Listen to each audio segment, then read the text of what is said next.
me suis pas présenté, pardon, Vincent Bourreau, je suis membre de l'association des vétérinaires équins français et référent national pour les questions de bien-être animal.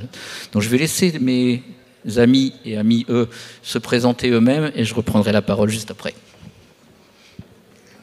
Alors, bonjour aussi à toutes et à tous. Je suis Charles Trollier, vétérinaire, personne n'est parfait, et actuellement président du Conseil et Observatoire suisse de la filière du cheval. Bonjour, Sonia Vitrec, vétérinaire également, responsable du département contrôle, livret et médical chez France Gallo, donc les courses au galop. Bonjour, donc François Ayot-Marchand, je suis adjoint à l'écuyer en chef du Cadre Noir. Et j'interviens ce soir au titre de mon ancienne fonction dans le sport de haut niveau humain, où il n'y avait pas de chevaux. Voilà, et c'est pour donner quelques réflexions qui pourront nourrir en tout cas je l'espère, vos réflexions. Bonjour à tous, Nicolas Ménard. Je suis écuyer militaire depuis 6 ans au sein de l'IFCE et j'assure des missions au sein de cette institution de formation, de représentation. Et bien évidemment, j'œuvre dans la discipline du CSO dans des missions sportives. Bonjour, Yves Gué, donc également vétérinaire. Je suis donc administrateur de la SHF, Société Hippique Française, donc qui s'occupe des chevaux de 0 à 3 ans, chevaux et poneys de sport. Merci. Alors du coup, je vous explique juste comment va se dérouler cette table ronde. On a choisi de faire ça un petit peu en 2 temps. C'est-à-dire qu'on va déjà essayer de poser les jalons de ce sujet en faisant passer la parole entre nous. Mais bien évidemment, et je pense que c'est ça le plus important, on va dans une deuxième partie vous ouvrir la parole, enfin vous donner la parole à vous dans la salle. Pour vos interventions, je vous demanderai juste une seule chose. Là, on est pour discuter d'un sujet, échanger, éventuellement affirmer nos différences ou nos désaccords s'il y en a, mais ça doit se faire dans la bienveillance. Je vous demanderai d'avoir des questions qui soient conformes, on va dire, à ce qu'on appelle, la civilité ou le savoir-vivre, comme vous voulez. Des questions, si possible, assez précises et concises. C'est pas le lieu pour des échanges sous forme d'invective, c'est plutôt le lieu d'un enrichissement mutuel entre vous et nous sur cette thématique. Voilà, je me suis permis cette petite précision. Alors, pour poser les jalons de cette table ronde, on va donc reprendre le sujet proposé et on va d'abord, dans un premier temps, peut-être parler d'éthique. Parce que l'éthique, est-ce que c'est quelque chose que chacun d'entre nous maîtrise bien? Est-ce que chacun on a notre éthique personnelle qui va défendre de notre vécu, de nos ressentis à nous personnellement? Ou est-ce que l'on peut imaginer que dans le monde dans lequel on vit, le monde équestre, il y a des choses, des valeurs éthiques que l'on pourrait partager? On est tous un petit peu différents dans nos pratiques, mais on a tous ce point commun qu'est le cheval et la volonté d'avoir une relation la plus éthique avec lui. Alors, pour ce faire, je voudrais qu'on définisse un petit peu ce terme d'éthique, et je vais peut-être passer dans un premier temps, honneur à nos amis suisses, la parole à Charles pour qu'il nous précise un petit peu ce sujet, ce thème. Merci beaucoup. Alors, comme je disais tout à l'heure, je suis vétérinaire et donc pas ni philosophe ni éthicien. Pourquoi est-ce que je me permets quand même de faire quelques réflexions ou quelques présentations sur le thème? C'est que notre Conseil observatoire suisse de la filière du cheval a publié, il y a assez exactement une année, c'était vers le début juin, un document qui nous avait mis beaucoup de travail, qui s'appelle « Rapport ou réflexion éthique en rapport avec le cheval ». Et que nous nous sommes posé beaucoup de questions. On avait déjà fait une première édition dans les années 2010-2011 et on l'a fortement élargi autour de cette éthique et de qu'est-ce qui était finalement correct de faire avec le cheval. Alors l'éthique, on vous a mis une très belle définition à l'écran qui m'aide toujours un petit peu pour cette présentation, parce qu'une discipline philosophique, pratique et normative, déjà ça donne un petit peu la migraine au départ, mais l'important c'est de se dire, le but de l'éthique, c'est définir comment quelque chose doit ou idéalement devrait être. Et tout cela se passe, comme c'est mentionné là également, dans un système structuré. Je reprends ma petite note pour avoir la même chose que vous, structuré par la culture. Et c'est là déjà un début de réponse à la question de Vincent. Il est clair que la culture et la société influence sur l'éthique. Ce qui était éthiquement acceptable, même dans nos régions, il y a 400 ou 500 ans, ne l'est plus forcément aujourd'hui. Et ce qui aujourd'hui est acceptable dans une région du monde ne l'est peut-être pas toujours dans une autre. Donc la culture, elle est clairement un élément important de l'éthique, et la société et l'époque en jouent également un rôle très important. Ensuite, on différencie globalement deux éthiques, c'est-à-dire une éthique de conviction, qui est je sais que c'est comme ça, je ne peux pas vous expliquer pourquoi, qu'on va opposer à l'éthique de réflexion qui, elle, va dire je pense ou je considère que c'est bien parce que j'y ai réfléchi. Et de notre côté, Conseil observatoire suisse de la filière du cheval, on est très clairement partisan d'une éthique de réflexion. On veut essayer de comprendre pourquoi telle ou telle chose est acceptable ou ne l'est pas. On essaye de se baser au maximum sur des connaissances objectives, des connaissances scientifiques. Et là aussi, ces connaissances scientifiques, eh bien, on peut en parler autour du bien-être équin. Elles ont énormément augmenté, aussi bien dans des connaissances purement médicales que dans des connaissances au niveau du comportement des équidés. Et tout cela a évidemment modifié notre perception ou notre vision de ce qui est éthique ou pas. Et si on peut passer au... Voilà, exactement. Eh bien, il convient donc, et c'est ce que je pense que nous devrions essayer de faire tous les jours dans nos activités avec les chevaux, de faire régulièrement ce que l'on appelle une pesée d'intérêt. C'est-à-dire, la première chose est de se dire, est-ce que l'activité ou l'action que je veux entreprendre est globalement éthiquement correcte? Et on peut prendre un exemple hors de la filière équine. Pendant de très nombreux siècles, on a admis, et c'est encore admis, on peut le discuter à certains endroits du monde, c'est là qu'on voit que les cultures peuvent changer, que la peine de mort était une sanction éthiquement acceptable par une part de la société. Aujourd'hui, la plupart des pays, pas tous, considèrent que ce ne l'est plus. Donc, est-ce que cette action, ou est-ce que nos actions, qui sont heureusement un petit peu moins lourdes de conséquences envers les chevaux, sont éthiquement acceptables? Et, corollaire de cela, est-ce que la façon de réaliser ces actions est éthiquement acceptable au vu de l'évolution de notre société, de nos connaissances? Et j'ai repris un exemple qui me semble tout à fait parlant. Pendant très longtemps, on a identifié des chevaux par une marque au feu, parce qu'on n'avait pas d'autre solution. Je pense qu'effectivement, ce marquage des chevaux au fer rouge était certainement pénible, douloureux, même si on peut discuter la durée de la douleur, etc.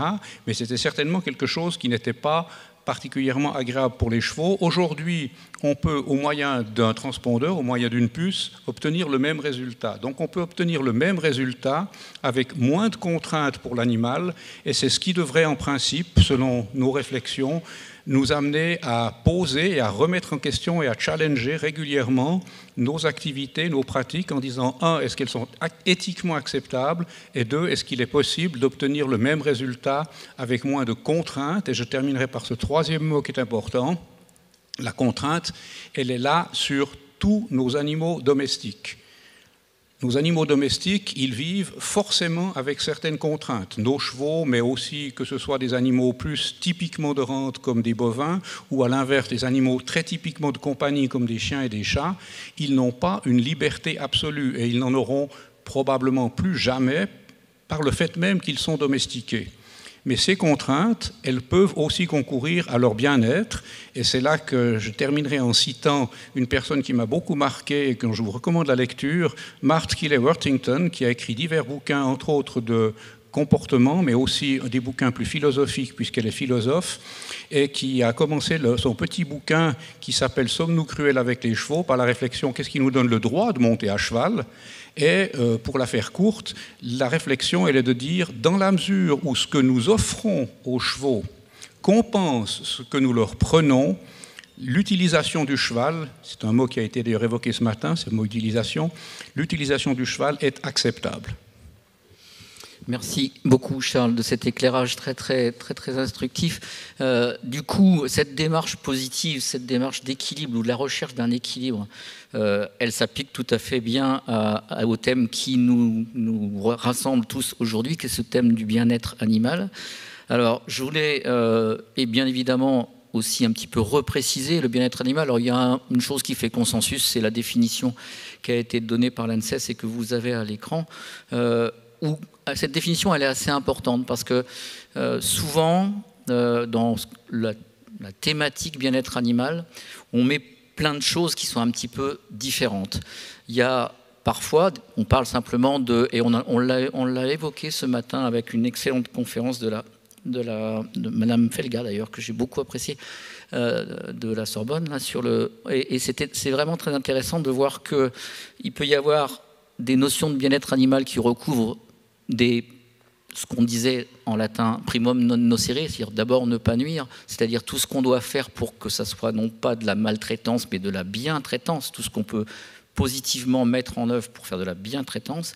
Et puis il y a une notion beaucoup plus philosophique ou beaucoup plus subjective du bien-être, c'est-à-dire que comment est-ce qu'on peut assurer au cheval qu'il a, comme on l'a dans la définition, qu'il a non seulement une satisfaction de ses besoins, ça c'est la bientraitance, c'est la base, mais qu'il a également alors je ne vois pas l'écran d'ici, qu'il a également une perception positive de la situation qu'on lui offre.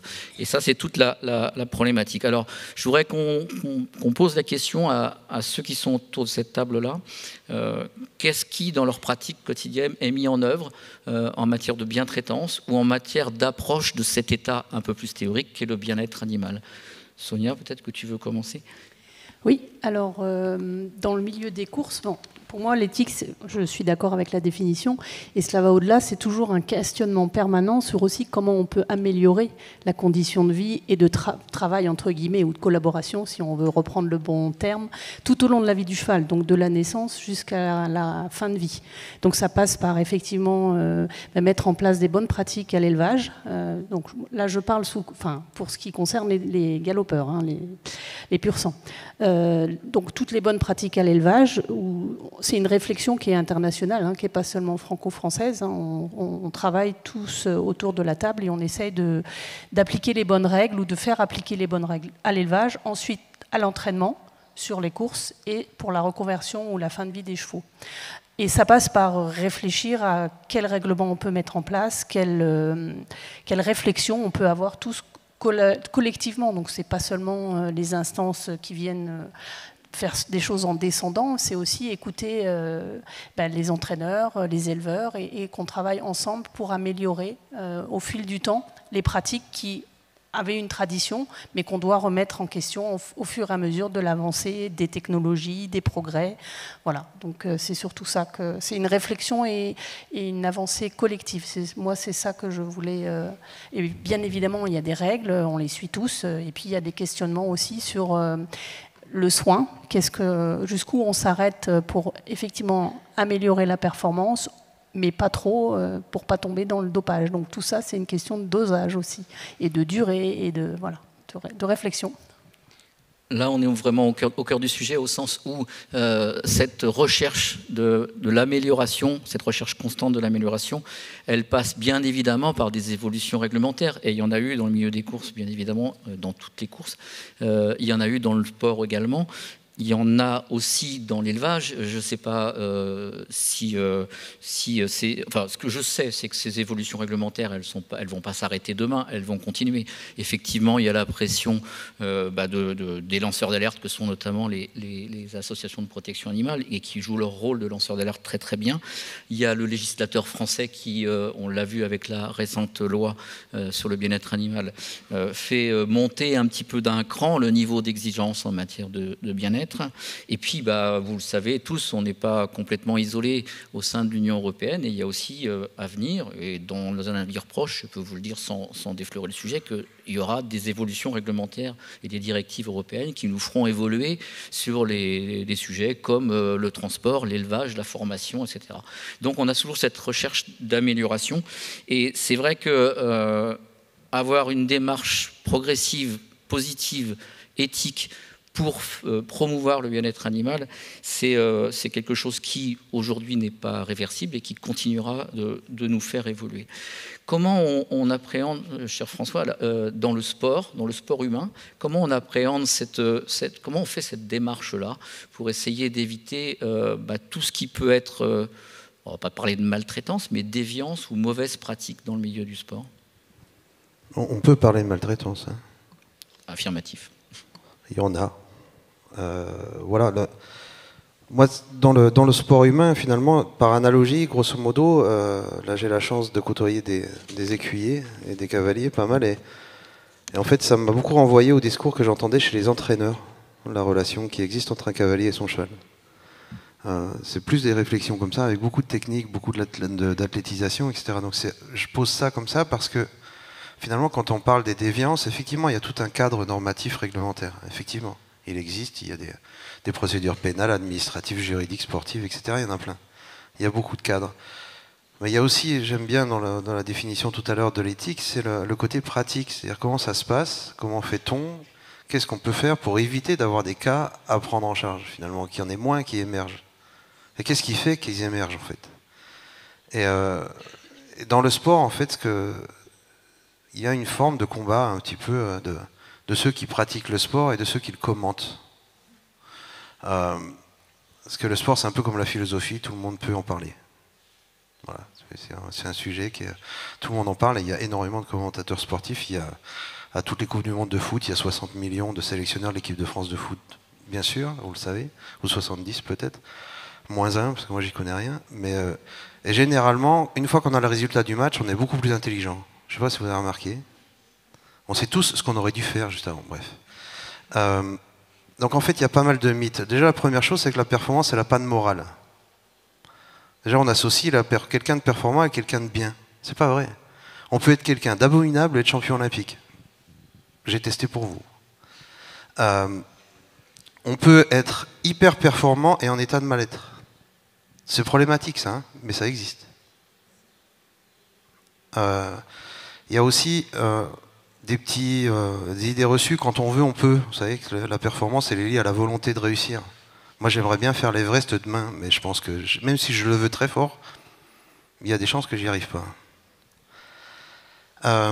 Donc il y a énormément de choses comme ça qui se jouent, je pense, et il y a aussi quelque chose on a envie de trouver une cohérence dans ce qu'on fait, entre l'énergie qu'on y met, l'intelligence qu'on y met, la capacité pratique qu'on y met. On essaye de se dire, la performance qui va résulter de mon engagement va être à peu près cohérente. En gros, si je travaille bien, j'ai un bon résultat. C'est pareil, c'est jamais ça.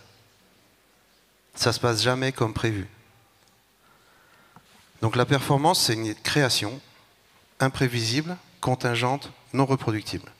Or, le commentaire sportif, c'est tout l'inverse. On fait une sorte de récit héroïque. Les sportifs visent la canonisation. Non, ils visent la médaille. C'est déjà pas mal. Et on essaye de trouver un récit, une sorte de cohérence. Et on se dit, quand on est champion olympique, on est heureux. Ben non, il y a plein de gens qui descendent des podiums en étant malheureux. Et il y a plein de gens qui jubilent au pied du podium. Je pense que tous ceux qui ont pratiqué du sport le savent. Donc finalement, il y a toute cette problématique de comment on appréhende ça, en fait. Et je pense que le cheval, c'est un sportif extraordinaire, mais qui n'a pas de projet. Je ne pense pas que le cheval, il se dise « Oh là là, j'ai pas super bien réussi la séance d'hier, je vais essayer de me refaire parce que sinon je ne vais pas être sur la feuille de match. » Il ne me semble pas qu'il y a ce genre de réflexion chez les chevaux. Mais bon, j'y connais rien, donc peut-être. Mais bon, voilà. Tout ça pour dire que vous n'avez pas le choix, en fait, dans l'équitation, d'appréhender ça. Le cheval, il n'a pas de projet, a priori, en tout cas de projet sportif. Et donc, pour revenir à votre question, c'est que tous ces polluants de la façon dont on appréhende la performance vont inviter l'entraîneur à vouloir faire des raccourcis pédagogiques, à vouloir avoir une prise sur le cours des choses, alors qu'il n'en a pas. Mais en tout cas, on lui demande de le faire. Et généralement, l'entraîneur, il est viré sur des résultats qui ne dépendent pas de lui aussi. Hein. C'est un peu compliqué comme situation professionnelle. S'il y en a 3 qui progressent plus vite que vous et puis que votre objectif c'est d'être sur le podium, tant pis. Hein. Vous n'y pouvez rien. Et donc en fait, ça induit dans la relation entraîneur-entraîné, et donc j'imagine par analogie cavalier-cheval, une sorte de relation qui est a priori asymétrique, qui est très difficile à appréhender et qui va induire peut-être des envies de raccourcis. C'est-à-dire qu'on voit beaucoup la pédagogie de l'humiliation, pardon pour l'oxymore. C'est une forme de « ça marche bien », c'est dommage. Tristement, ça marche, d'un point de vue performance. C'est une zone interdite complètement dans le sport, sauf que ça peut exister. Et c'est le début de conduite, qui induisent à ça. Donc c'est pour ça que, pardon, c'est une courte question et une longue réponse. J'espère que je ne vous ai pas perdu. C'est possible. Il me semble qu'il y a 3 éléments. C'est-à-dire que, et ça a été très très bien dit ce matin, donc la première chose, c'est quelles sont nos idéologies, quelles sont nos visions. Il faut absolument les interroger. Je pense que faire un petit peu de philosophie, ça ne fait pas de mal. La deuxième chose, évidemment, il y a de la sensibilisation et savoir de quoi on parle. Donc il y a une notion de connaissance. Qu'est-ce qui est déviant, qu'est-ce qui n'est pas déviant? Je peux vous assurer qu'il y a des gens qui ont des comportements qui sont inadaptés et ils le font avec une profonde conviction qu'ils agissent bien. Donc la sensibilisation, la connaissance, elle est capitale. Et la troisième, et je pense que c'est la plus importante, et là je renvoie à des travaux, donc, notamment évidemment en psychodynamique du travail, mais j'aime bien aussi les travaux d'une psychologue qui s'appelle Amy Ann Bonson et qui parle de sécurité affective. La sécurité affective, elle la définit si, en gros, c'est si je me plante, je ne vais pas me faire ni moquer, ni reprocher le fait que je me suis planté dans mon équipe. Dans votre environnement de travail, ça se passe comment ça? Quel est le niveau de sécurité affective dans votre travail? En gros, je vais essayer de ne pas merder, sinon il y a tout le monde qui va me sauter dessus. Il y a peut-être des choses comme ça qui se passent parfois. Pardon de le dire comme ça. Et cette sécurité affective, en fait, c'est la base de tout, parce que c'est la base, de mon point de vue, d'un climat social qui va être favorisant. De quelque chose qui va apaiser aussi la recherche de performance en l'appréhendant comme une situation qui peut être fortuite, et donc qui n'est pas forcément liée à la compétence que j'ai, etc., etc.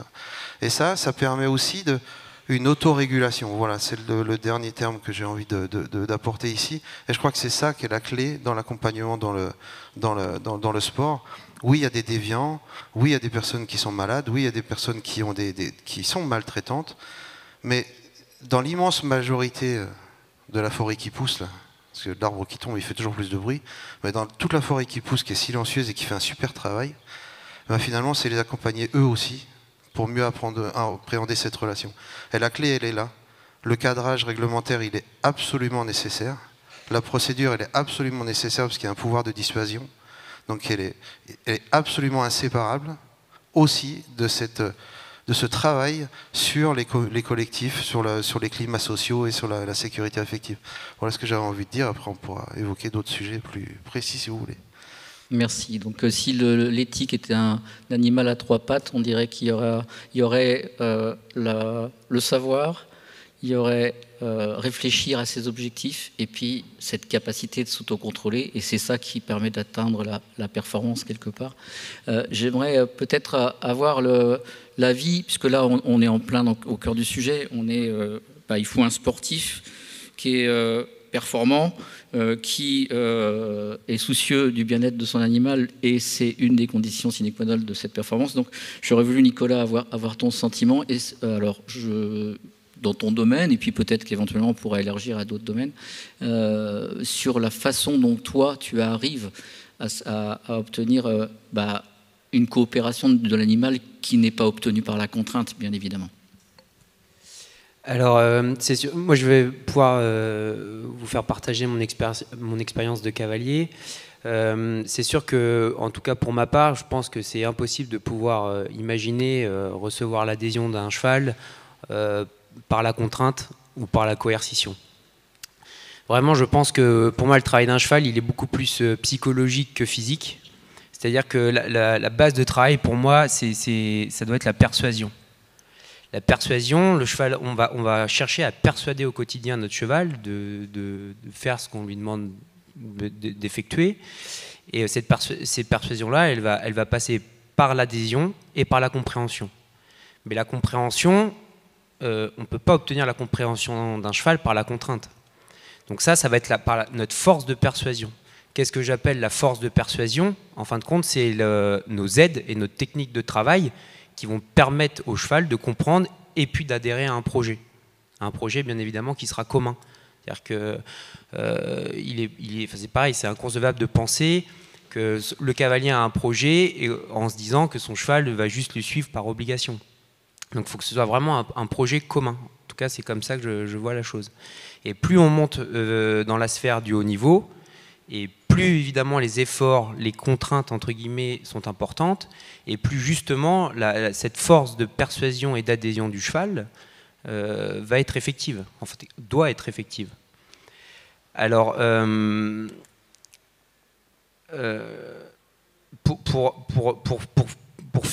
pour finir, en fait, pour aller jusqu'au bout de ça, il faut que le cheval puisse adhérer à un projet, ça c'est évident. Et ensuite, attendez, excusez-moi, je me perds un peu dans mes notes. Et là, on a une vraie démarche, une recherche d'une démarche éthique. Ouais, hein, voilà, c'est ça. Bravo. Et en fait, oui, c'est ça. Pour finir là-dessus, je voudrais que, enfin, le but, c'est vraiment que le cheval puisse prendre une part de responsabilité en fait dans le travail. C'est-à-dire qu'il prend une part de responsabilité en se prenant en charge. C'est-à-dire qu'on essaye un maximum que le cheval adhère à ce projet-là et puisse aller jusqu'au bout avec son cavalier. Voilà. Et ça, pour moi, c'est la définition du travail juste, c'est quand à partir d'un moment où le cheval, vraiment, on sent que le cheval prend une part de responsabilité dans son travail, quel que soit l'effort qu'on lui demande. Alors là, on répond un petit peu, enfin je crois, hein, j'ai cette impression, par ton expérience de haut niveau, on répond un peu à la question qui nous est parfois envoyée à la figure, de toute façon, le cheval, vous le contraignez à devenir performant. Là, on a la preuve que c'est pas ça ta façon de faire, et c'est pas ça la façon de faire des autres, mais en plus, de toute façon, ça serait inefficace. Et ça, c'est vraiment, je crois, une réponse très intéressante. Et le but de cette table ronde, vous l'avez bien compris, c'est d'essayer d'avoir des arguments pour valider le fait que le cheval, animal domestique, que l'on utilise, et j'utilise à escient ce terme utilise, dont on a débattu ce matin aussi dans différentes présentations, mais l'utilisation éthique d'un cheval, ce n'est pas une utilisation forcée, contrainte d'un cheval. Et alors du coup, la question qui me vient, c'est que toi, tu es hautement performant, mais si on commence au début de la vie du cheval, parce qu'on parle de bien-être animal, mais le bien-être animal, ça commence à la naissance, et puis je dirais que ça finit à la mort. Hein. Après, bon, c'est pas ce qui se passe. Enfin, après, on croit ou on croit pas, mais pour le cheval, c'est pareil. Donc, les premières années de vie de l'animal, comment, mon cher Yves, on arrive à faire en sorte, dès le début, d'avoir cette démarche éthique pour obtenir des performants plus tard?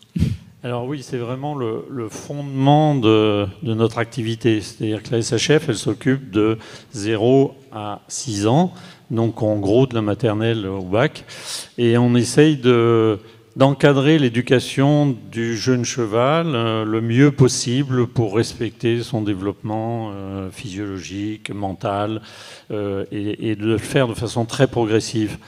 Et pour cela, on a mis en place une réglementation assez sévère, assez importante, pour limiter justement les efforts en fonction de l'âge, la vitesse, la hauteur, le nombre d'épreuves sur une année, tous les harnachements qu'on peut utiliser de façon qu'ils ne soient pas coercitifs, qu'il ait le temps d'apprendre, en essayant de faire beaucoup de contrôles continus, même s'il y a quelques finales, on se base quand même sur la régularité et sur la suite de ces actions. Donc c'est quelque chose qui évolue.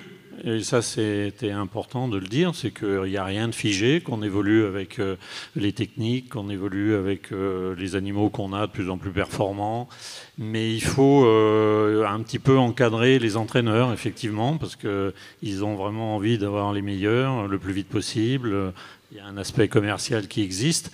Et c'est pour ça que cette réglementation, elle est importante, elle est bien suivie. On a des juges, on a des représentants régulièrement pour suivre ça. Il y a aussi un peu le contrôle antidopage pour éviter de maltraiter, et au contraire de respecter cette croissance jusqu'à ce qu'il ait acquis toutes ses connaissances pour après pouvoir aborder le haut niveau pour certains et puis pour d'autres le loisir, pour d'autres des activités non sportives. Mais on a essentiellement dans notre activité des animaux qui seraient destinés à une activité sportive. Alors ils ne vont pas tous y arriver, donc c'est pour ça qu'il faut protéger ceux qui n'y arriveront pas. Il ne faut pas leur faire des choses impossibles à un âge ou parce qu'ils n'ont pas la capacité. Ça sert aussi à sélectionner ces gens-là et les orienter Et donc notre objectif, c'est vraiment ça. Et on a le sentiment d'être dans ce bien-être. Je t'en prie. Et ça, et par analogie, pour le 0 à 6 ans, il y a un domaine de recherche qui s'appelle le développement de l'expertise et il y a pas mal de modèles justement sur le développement à long terme des compétences chez les athlètes. Et je pense que c'est vraiment inspirant ce que vous dites, parce que il y a vraiment toutes les transitions. En fait, ce qui compte dans la préhension d'un juste accompagnement de la progression, c'est d'être vigilant sur les transitions de vie. Je pense que sevrage, débourrage, etc. Chez les sportifs, c'est les changements d'habitat quand ils vont en pôle, etc. Bon, vous connaissez ça. Et aussi cette idée selon laquelle, encore 2 autres mythes, pardon, parce que je pense que c'est important, on progresse que dans la zone d'effort, vous savez, ce genre de choses-là, c'est pas vrai. On progresse bien dans la zone de confort. D'ailleurs, les enfants, les bébés, ils ne font que ça. Je pense pas qu'ils soient coachés pour marcher. Je pense pas.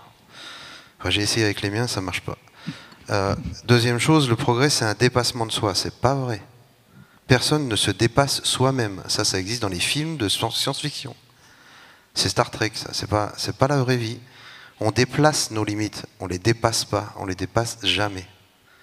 Et donc, l'un des dangers, c'est que vous appliquiez dans le monde de l'équitation des fausses mythologies du monde humain, et vous avez quelque chose de formidablement plus fort dans l'équitation que dans le sport humain. Vous êtes bien plus en avance que dans le sport humain, parce que quand vous pratiquez à cheval, vous êtes supervisé par quelqu'un à pied dans votre relation avec le cheval. C'est quelque chose qui est fondamental. Ça n'existe pas dans le sport humain, ou trop peu. Et autre chose, je vous dis, ma conviction, c'est que la majorité des sportifs humains progressent malgré leur entraîneur. Très intéressant. Et c'est pas le cas des chevaux. Sonia, tu voulais rajouter quelque chose, je pense. Je voulais juste rebondir sur différents points. D'abord, la performance, c'est toujours quelque chose en équipe. C'est-à-dire, c'est pas seulement le cheval tout seul ou le cavalier tout seul, c'est une collaboration. Derrière, il y a un entraîneur, il y a un propriétaire qui a fait un choix, il y a un vétérinaire, il y a un maréchal ferrant, enfin, il y a tout un tas de personnes qui agissent autour du cheval pour qu'il soit dans les meilleures conditions possibles pour faire performer. Parce que là, on est bien d'accord, c'est dans le confort qu'on performe au mieux. Et on ne fait pas faire à un cheval de 500 kilos ce qu'il n'a pas envie de faire, ça, on le voit tous les jours, n'importe qui peut monter à cheval peut en témoigner. Et les chevaux, ils sont vraiment parfois notre miroir, ou parfois ils nous renvoient exactement ce qu'on est, dans l'état psychologique dans lequel on est. Et là, moi, je pense que, en fait, pour un cheval de course, en fait, c'est vraiment quelque chose de très instantané. Soit le jockey il trouve les boutons, soit il les trouve pas. Mais s'il les trouve, c'est magique. Et c'est ce qui fait que ça nous fait vibrer quand on est à l'arrivée. Et qu'il y a des chevaux qui se dépassent, on ne parie pas sur eux, et puis ils arrivent avec 10 longueurs d'avance, ils surprennent tout le monde. En fait, c'est tout ce qu'on peut faire pour le mettre dans ce meilleur état, pour que le jour J, il puisse offrir le meilleur possible de son potentiel. Voilà, c'est ça que je cherchais comme mot. Et aussi, en fait, il y a aussi, moi je trouve que la filière équestre, en tout cas, elle est trop faite de petites niches, et on ne se connaît pas souvent assez bien les uns les autres, ce qui fait que ce qui est important aussi, c'est de communiquer, c'est de faire connaître. J'en ai eu pour preuve, moi, la cravache, c'est quelque chose qui fâche tout le monde, c'est quelque chose qui terrorise, parce que ça a derrière une connotation de violence, de tout un tas de choses. Si on montre qu'en fait, en sortie de piste, en tout cas pour ce qui nous concerne, on peut avoir donné 4 coups de cravache, le cheval il n'a pas une marque, et c'est simplement un objet qui fait du bruit parce qu'il a été conçu pour relancer un petit peu quand la tension faiblit. Et bien quand on montre ça à des gens qui sont d'autres disciplines, ils disent « Ah oui, on ne savait pas ». Donc c'est important de faire savoir aussi aux autres. Et justement, les commentateurs, comme on dit, c'est souvent les gens qui ne connaissent pas souvent bien et qui disent des bêtises. Voilà, moi j'observe ça souvent.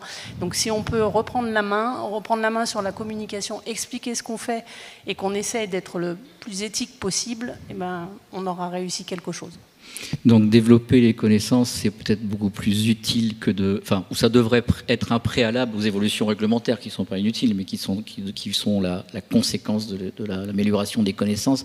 Et je pense en premier lieu des connaissances sur les indicateurs du bien-être de l'animal. Et tous les travaux et toutes les publications et les travaux de recherche que l'on a la chance de voir, enfin, d'écouter aujourd'hui et jusqu'à demain, et tous les ans, parce qu'on revient tous les ans, ça nous fait progresser dans ce sens-là. Tu voulais... Ah bah Charles voulait nous rajouter quelque chose. Juste une petite remarque, parce qu'effectivement, je te rejoins complètement sur l'importance des connaissances, l'importance de la recherche. J'ai été extrêmement heureux aussi des différentes présentations que j'ai pu voir ou entendre aujourd'hui. Ceci dit, il faut encore que cette recherche, elle soit après ça déclinée au niveau du terrain. Et je pense que c'est quand même un des endroits, et là on peut se retrouver aussi en termes de communication, où nous avons des énormes faiblesses. Et nous avons des énormes faiblesses parce que je suis persuadé que malheureusement, la formation de beaucoup de ce qu'on appelle maintenant des équitants, donc au sens le plus large du terme, elle est encore très insuffisante. C'est aussi pour des raisons, et on peut en parler aussi au niveau de la performance, c'est la même chose, pour des raisons économiques, c'est là qu'on peut tout d'un coup avoir des dérives graves. Il faut aller trop vite parce qu'il faut gagner, parce qu'il faut performer.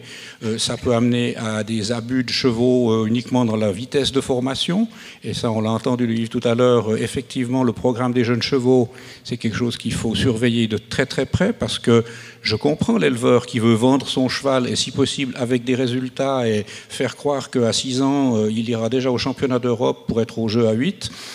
C'est peut-être pas tout à fait réaliste. Ou alors amener, comme on disait aussi tout à l'heure, la problématique du dopage, en disant, puisque la nature ne fait pas assez bien les choses, ça peut passer par d'autres moyens. Et tout ça, ça passe autour quand même d'une formation et d'une connaissance générale. Et là, je pense que nous avons encore beaucoup à faire. J'apprécie beaucoup le public qui est ici. Maintenant, j'ai l'impression que, c'est pas pour vous flatter, mais on a un public de haute qualité.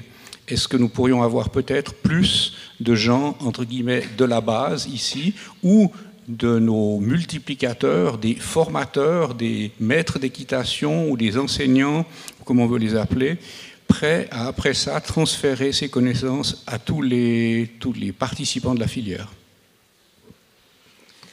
Très bien. Tu voulais? Ouais, si je peux rajouter, je t'en prie, avec voilà. plaisir. Forcément, il y a une notion de temps, comme vous venez de le dire, qui est très très importante.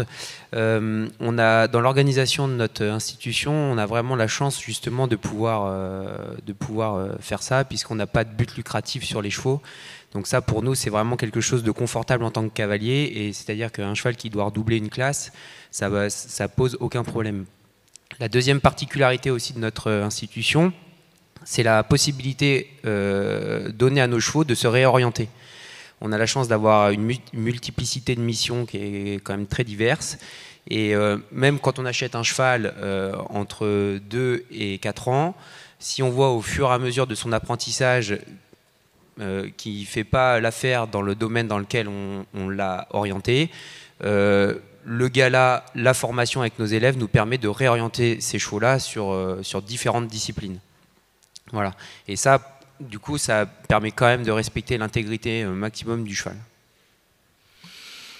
Je crois qu'il va être temps qu'on ouvre un petit peu le débat. Je crois que tout ce qu'on vient de dire là, c'est vraiment une démarche qu'il faudrait... Enfin, c'est un message avec lequel vous devriez repartir ce soir, c'est un peu celui-là. C'est celui de cette démarche éthique, de cette volonté d'augmenter les connaissances, de remettre éventuellement en question certaines pratiques empiriques qui des fois sont empiriques parce qu'elles sont historiques et qui n'ont à la limite pas de fondement, mais qu'on peut remettre en cause. Et se remettre en cause, ça ne veut pas dire avoir tort, ça veut dire progresser. Et j'en suis le premier, je dirais, témoin, puisque dans la profession vétérinaire, on se remet en question. Aujourd'hui, certaines pratiques empiriques qui étaient faites, elles, au moins, à minima, elles posent question, voire certaines sont amenées à disparaître. Et quand je vous dis ça, c'est qu'il y a une réelle volonté de la profession vétérinaire de faire disparaître certaines pratiques non acceptable avec les connaissances actuelles, et à faire évoluer les bonnes pratiques en matière de soins. Je pense par exemple à la thématique de l'infiltration, on pourrait, parce que l'infiltration c'est normalement un acte thérapeutique, c'est pas un acte pour augmenter artificiellement une performance. Et aujourd'hui, au sein de la profession et en partenariat avec tous les milieux sportifs et de course, on remet en question ces choses-là, et je crois que c'est ça la bonne démarche, et il faut le faire savoir. Donc avant de vous donner la parole, parce que je ne sais pas si on vous a... si on a réussi à vous transmettre notre enthousiasme, notre passion. Tu voulais rajouter un mot, un dernier mot? Oui, juste dire aussi que on combat des idées reçues. Les trotteurs comme les galopeurs, ils ont des carrières pas toujours de même durée. On peut les utiliser dans plein d'autres domaines autres que les courses. Ce sont des très bons chevaux pour soit faire de concours complets, saut d'obstacles, dressage. C'est aussi des bons chevaux d'école, mais ça nécessite juste un petit temps de réadaptation avec des codes un peu différents. Mais c'est des chevaux qui peuvent vraiment faire plein d'autres choses. On les catalogue dans les courses, mais voilà. Et donc ça aussi, ça fait partie de... Il faut communiquer sur ce genre de choses. Et la gestion de la fin de carrière et la gestion de la fin de vie, etc. Mais on va pas rentrer sur ce sujet-là, parce que sinon, on va finir avec la nuit. François, peut-être encore une idée reçue. La haute performance, elle n'est pas incompatible avec la santé. C'est aussi quelque chose qu'on dit beaucoup. On fait de la haute performance, ça veut dire qu'on n'est pas bien, etc., etc. C'est vrai, il y en a qui sont dans un état de souffrance, etc., et qui organisent un plan d'entraînement comme ça. Mais je peux vous assurer que la haute performance peut aussi être l'expression maximale d'un état de santé. C'est possible, ça existe, même dans les sports olympiques au plus haut niveau. Et la démarche d'excellence, elle commence dès le premier pratiquant, avec peut-être un peu moins de capacité, mais en tout cas la démarche est la même. C'est de même nature, c'est pas tout à fait de même degré. La performance peut et doit être l'expression maximale de la santé. Cette démarche éthique à l'aune de nos futurs Jeux Olympiques qui ne vont pas tarder à arriver, il faut qu'on se la garde bien en mémoire. Et je vous propose, si, chers amis, vous n'avez plus rien à ajouter, qu'on fasse participer un peu notre public en folie. Alors, je crois qu'il y a des micros qui se promènent dans la salle. N'hésitez pas à lever la main, à donner votre avis, à nous interpeller. Vous avez là un panel qui représente un petit peu tous les secteurs. Et puis, quel enthousiasme! Allez, il faut une courageuse qui commence. Donc, madame, présentez-vous rapidement, s'il vous plaît, et puis vous mettez debout si ça ne vous dérange pas qu'on vous voit. Ok, donc Marianne Barbanson, et je suis un petit peu, je dirais, très d'accord avec ce que vous avez dit, monsieur Charles Trollier, c'est ça? Moi-même, j'ai eu un parcours d'universitaire au départ, une profession. Après, j'ai créé une structure équestre que j'ai tenue pour 23 ans. Et je l'ai vendue il y a 2 ans pour justement me consacrer à amener sur le terrain les connaissances. Enfin, les connaissances en termes de bien-être équin. Et on ouvre en ce moment une commission de bien-être équin au comité régional d'équitation de Bretagne. Et j'ai vraiment la conviction que le problème, il est là.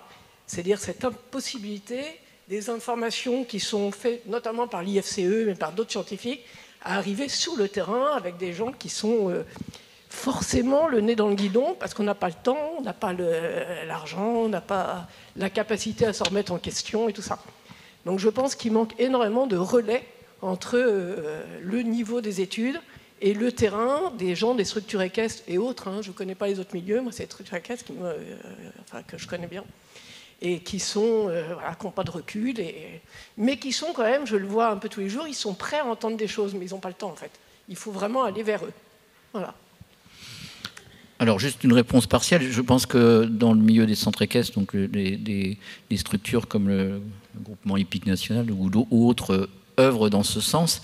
Et puis, alors je vais faire un petit peu de prosélytisme. Et puis, je pense que l'interlocuteur vétérinaire aujourd'hui peut être un point d'entrée pour faire passer ces informations-là et pour quelque part alors c'est pas un gros mot ce que je veux dire, mais pour quelque part vulgariser les recherches. Quand je dis vulgariser, c'est pas un gros mot, hein, c'est mettre au niveau en fonction des besoins, parce qu'aujourd'hui on a la chance d'avoir des chercheurs et chercheuses qui sont performants et qui produisent. Je ne sais pas s'ils sont dopés aussi, eux, mais ils produisent tellement qu'on a plein d'informations et qu'effectivement il faut faire un tri dans ces informations. Certaines sont plus directement applicables que d'autres, mais l'échange avec différents interlocuteurs, les professionnels, éventuellement les non professionnels d'ailleurs, pas forcément que des professionnels, mais les représentants des différentes filières et la profession vétérinaire, je pense que c'est un bon point pour faire progresser les choses. Je sais, on a encore du travail. Charles ? Si tu permets, je te rejoins complètement sur le rôle potentiel, ou même pas seulement potentiel, de notre profession là-dedans. Tout en y mettant un tout petit bémol, c'est quand même, et tu l'as cité en parlant d'infiltration, mais il y a d'autres techniques aussi, une pression parfois extrêmement lourde de la part de propriétaires, de la part d'entraîneurs, pour nous amener à faire des choses que nous ne voudrions pas faire, je dis nous au sens général de la profession, au risque de perdre des clients, et finalement, il faut aussi à la fin du mois qu'on puisse payer nos factures. Donc je peux malheureusement comprendre que de temps en temps, il y ait des collègues qui dérapent et qui commettent, parce que je crois qu'on peut dire vraiment commettent, des actes qui ne devraient pas être faits, parce qu'ils sont éthiquement au minimum questionnables, mais qu'économiquement, par-ci par-là, on ferme un œil pour le faire. Mais je rejoins tout à fait le fait que le vétérinaire devrait être un élément essentiel de cette transmission de connaissances. Quelqu'un veut compléter, je crois que tu voulais ? Oui.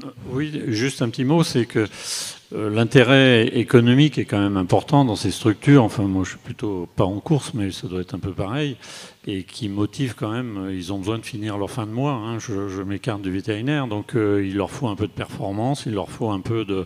Alors, on peut conseiller, mais on n'a qu'un rôle de conseil, et c'est là où un peu de réglementation. Alors, il n'en faut pas trop, et puis il faut que ça soit progressif, parce que le monde des coins ne va pas changer du jour au lendemain. Donc, il faut y aller doucement, progressivement, mais toujours dans le même sens. Et une petite réglementation, on est obligé de la respecter. Et on fait un petit progrès, et ainsi de suite, et on avance tous les jours un petit peu. Alors, le problème, c'est quand la réglementation va plus vite que la connaissance. Et là, ça peut arriver des fois, mais enfin, on essaye de contrôler ça. Sonia ? Oui, donc il y avait deux choses. Un, il y a quand même un effort de fait dans la formation des futurs, soit entraîneurs, jockeys, etc., enfin tous ceux qui, même cavaliers, pour la connaissance et la diffusion du bien-être équin, de ce que ça recouvre. Donc ça, il faut quand même le souligner. Il y a encore des progrès à faire, mais ça commence déjà à s'implanter bien. Et deux, on parlait ce matin du marché du bien-être. Il ne faut pas non plus occulter qu'il y a quelques vautours qui tournent autour des écuries, qu'elles soient sportives ou de course, pour vendre tout un tas d'appareils, je le tairai les noms, mais dont normalement l'usage est réservé aux vétérinaires, par exemple. Hein. Et puis de poudre qui marche super bien, etc. Donc attention aussi, soyez pas victimes de cette volonté à tout prix de bien-être, gardez du bon sens, et puis informez-vous, posez des questions avant d'aller dans ces... Parce qu'ils ont des arguments marketing vraiment très bien rodés. Oui, tout à fait. Alors après, c'est la dérive mercantile, mais peut-être que le péché originel est justement... parce que nous, en France, on parle de bien-être animal. Chez les anglo-saxons, c'est welfare. C'est pas tout à fait la même chose. Donc c'est pour ça que là, sous le terme générique bien-être animal, bien-être des équidés, qui ne va pas disparaître demain, mais on pourrait faire évoluer ce concept-là. Hein. Ça ne peut pas être que de la bientraitance, ça doit d'abord être de la bientraitance, mais ça ne peut pas être que ça ne peut pas être uniquement satisfaire les besoins de l'animal, il y a aussi tout l'aspect éthique dont on vient de parler. Et puis il y a une notion temporelle, c'est-à-dire qu'effectivement, comme on l'a un peu vu là, ça commence à la naissance du poulain, voire même avant, à la conception, et ça va jusqu'à la fin de vie du cheval. Et cette évaluation, mon souhait à moi serait que ça ne s'appelle pas du bien-être animal, mais que ça s'appelle de la qualité de vie. Parce que je crois que dans les sports humains, on parle un petit peu de qualité de vie des sportifs, ou chez les humains en général, et ça donne une approche un petit peu plus, avec un peu plus de recul et un peu plus dans la durée. Donc ça, c'est peut-être un peu un terme qui est un peu nouveau pour vous, mais sachez qu'il y a ça commence à sortir un petit peu dans certains pays en Europe, la notion de quality of life, et ça donne une approche un petit peu plus holistique, si je puis dire, que simplement les besoins, la satisfaction, pas de douleur, pas de cravache, choses comme ça. Voilà. Ça fait une vingtaine d'années qu'on parle de projet de vie du sportif, et plus du double ou triple projet, ou quadruple, etc. etc. En matière d'éducation, il y a tous les savoir-faire qu'il convient d'adresser, effectivement, pour répondre à votre question, je pense. Connaître un peu mieux les réactions du cheval, etc. etc. Mais il y a aussi le savoir-agir. C'est un petit peu différent. C'est-à-dire, j'ai plein de savoir-faire, je sais utiliser plein d'outils, un tournevis, un marteau, etc. Si j'ai des vis en face de moi et que je choisis le marteau, ça va mal se passer. Donc le savoir-agir, c'est ça. C'est quel va être l'outil qui va être adéquat dans la situation du moment. Et c'est ce qu'on entend par posture d'éducateur. C'est qu'est-ce qu'on va faire, qu'est-ce qu'on doit faire passer à la personne pour qu'il puisse, il ou elle, puisse avoir un petit peu d'aide pour appréhender ce genre de choses. Et je pense que c'est quelque chose qui est très souvent manquant dans la formation des jeunes entraîneurs. J'imagine peut-être chez les équitants, j'en sais rien.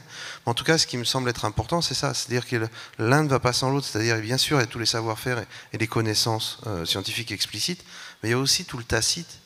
Il y a aussi tout ce qui se joue, qui n'est pas forcément dissible, mais qui doit être appréhendé. Et je pense qu'il y a des moments où on doit aborder ça avec la question qui est extrêmement difficile. La performance qui compte, c'est la façon dont elle est produite ou c'est le résultat qui est produit? On va être jugé, payé en fonction du résultat produit. Et on va se sentir bien par rapport à la façon dont on l'a produit. Et, et on parlait d'aliénation ce matin, et très souvent l'aliénation elle vient de ça. Tout à fait. Donc savoir-faire, savoir-être. Savoir-agir. Savoir-être, savoir-agir, savoir tout. Une question dans la salle, allez, lancez-vous, n'ayez pas peur.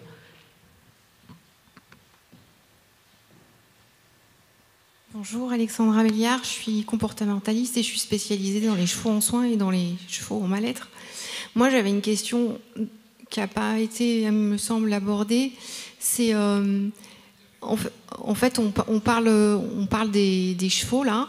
Évidemment, c'est très important. Je forme pour qu'on reconnaisse les comportements de mal-être chez les chevaux, donc je vois bien l'importance.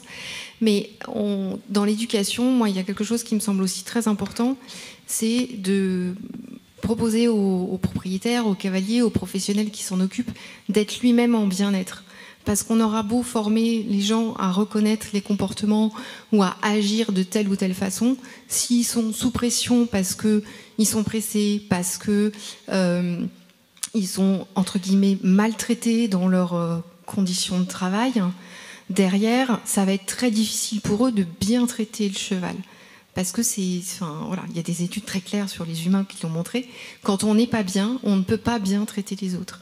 Et donc moi, en tout cas, j'aimerais avoir votre sentiment sur l'éducation pour diffuser la connaissance. Évidemment, c'est essentiel pour qu'on connaisse les gestes à appliquer pour les chevaux, pour leur bien-être. Mais qu'est-ce qu'on fait pour l'humain, pour lui expliquer que lui aussi doit être en bien-être pour pouvoir bien traiter son cheval? Vous avez tout à fait raison et c'est très bien d'avoir élargi à ce sujet. Vous avez peut-être entendu parler du concept One Health à un moment qui était donc une seule santé, santé humaine, santé animale, etc. etc. On pourrait avoir un concept One Welfare parce qu'il est bien évident que le bien-être de l'animal et des équidés ne va pas être possible s'il n'y a pas un bien-être de celui qui utilise l'équidé. Et ça va pas, l'un sans l'autre, c'est pas possible. Et puis normalement, on pourrait même rajouter un bien-être ou un bien-être de environnemental, si on peut dire comme ça, c'est-à-dire d'avoir un minimum, dans le respect des préoccupations aujourd'hui de l'évolution de notre planète. Il faut aussi avoir en tête cet aspect-là des choses. Mais bien évidemment, le bien-être animal sans le bien-être humain, ça n'existe pas. Je crois qu'il y a des questions au fond, s'il vous plaît. Oui, Laurent Vigneault, IFCE. Je crois que depuis ce matin, on a beaucoup opposé, en parlant des animalistes, etc., là, on parle de contraintes parce qu'on ne demande pas l'avis du cheval pour faire ce qu'on lui demande dans l'utilisation. Moi, j'ai envie de parler d'envie. Je voudrais amener un point dont on n'a pas parlé, ce qui concerne la sélection. Ça fait quelques années maintenant, quelques décennies qu'on sélectionne les chevaux. Et personnellement, j'ai le sentiment qu'à force de sélectionner les meilleurs chevaux dans le cadre de la performance, on sélectionne aussi l'envie. Je ne pense pas qu'on fasse courir un cheval à l'entrée d'une ligne droite à 65 km/h s'il n'a pas envie. Je ne pense pas qu'on lui fasse faire un parcours d'1,60 m s'il n'a pas envie. Et ça, je pense que c'est une notion très importante dans l'éthique. Et quelque part, pour moi, l'éthique, c'est respecter cette envie du cheval et l'accompagner, la développer par le rôle du cavalier, de l'entraîneur, qui va lui permettre effectivement de trouver la confiance en lui et de développer cette envie qu'il a de façon intrinsèque. Et ça, je pense que c'est très important, et il y a un poids de la sélection qui joue là-dessus. Si je fais un parallèle, je ne sais pas si certains d'entre vous ont des chiens de chasse, mais chez les chiens, je pense qu'on sélectionne depuis beaucoup plus longtemps que chez les chevaux. Et un chien de chasse, il chasse naturellement, il a envie de le faire. Il le fait comme ça, parce que ça lui fait plaisir, et ça fait plaisir à son maître aussi. Et je pense qu'un cheval a aussi envie d'avoir quelque part, de se consacrer à son activité, à son sport, même si parfois ça ne doit pas être effectivement au-delà de son envie. Je crois qu'il y a des réactions. Je crois qu'il y a l'envie, on ne sait pas trop encore mesurer, du moins on n'a pas encore les indicateurs. Par contre, la motivation de l'animal, il y a beaucoup de travaux qui nous permettent de l'évaluer à un minimum. Alors après, il y a peut-être Arnaud qui voulait, ou Anna, ou chacun son tour, comme vous voulez. Oui, mais elle n'a pas de micro, je crois. Donc à toi, Arnaud. Ah pardon, je vous ai pas vu, excusez-moi. Pas de souci. Du coup, je m'appelle Angélique Roch et je suis spécialisée, je suis comportementaliste spécialisée dans les chevaux rétifs avec des problèmes de comportement agressif, etc. Et justement, je vous parlais beaucoup pour la performance de santé physique du travail du cheval, mais vous parlez pas trop, je trouve, justement, de la santé mentale du cheval. Et notamment, vous évoquez le fait qu'on peut pas contraindre un cheval à faire quelque chose s'il le veut pas. Et je suis quand même pas trop d'accord avec ça, parce que c'est quand même prouvé. C'est quand même prouvé en fait que la résignation acquise existe et qu'on peut complètement forcer un cheval à faire ce qu'il ne veut pas et qu'il ne le montrera pas forcément de manière très expressive. Et du coup, je voulais savoir en fait justement comment vous parliez tout à l'heure en fait de coopération du cheval, etc. Mais comment vous prenez en compte ça et comment vous arrivez à analyser le fait que le cheval justement il est en train de prendre projet avec vous et qu'il est vraiment qu'il a envie en fait justement vous parlez d'envie, etc. Comment vous le jugez ça, l'envie par exemple?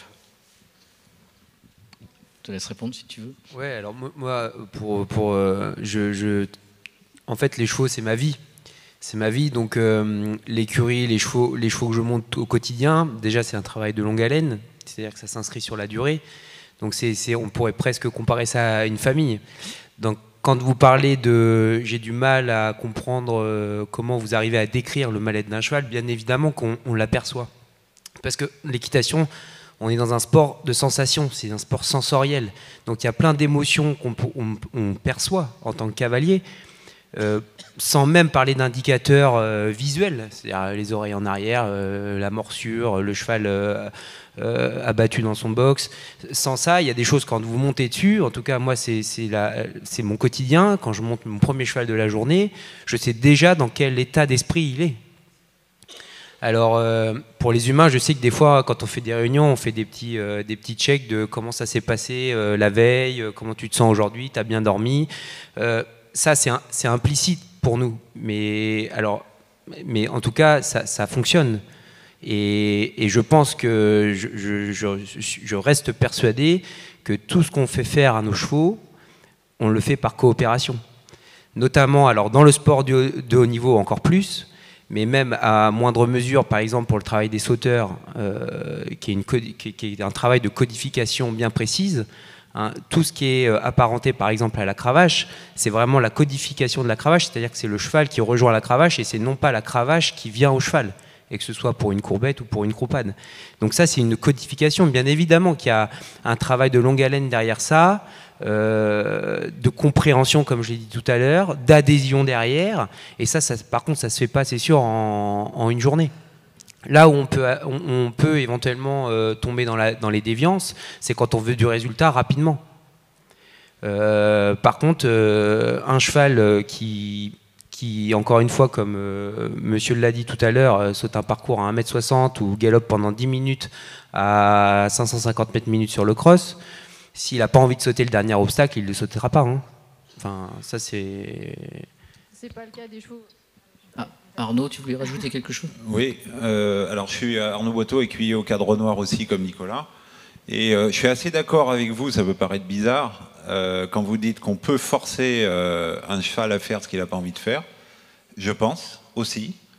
Par contre, moi, ce qui m'interpelle plus, c'est de le demander dans le temps, c'est-à-dire lui demander un nombre de fois répété. Et ça m'interroge plus.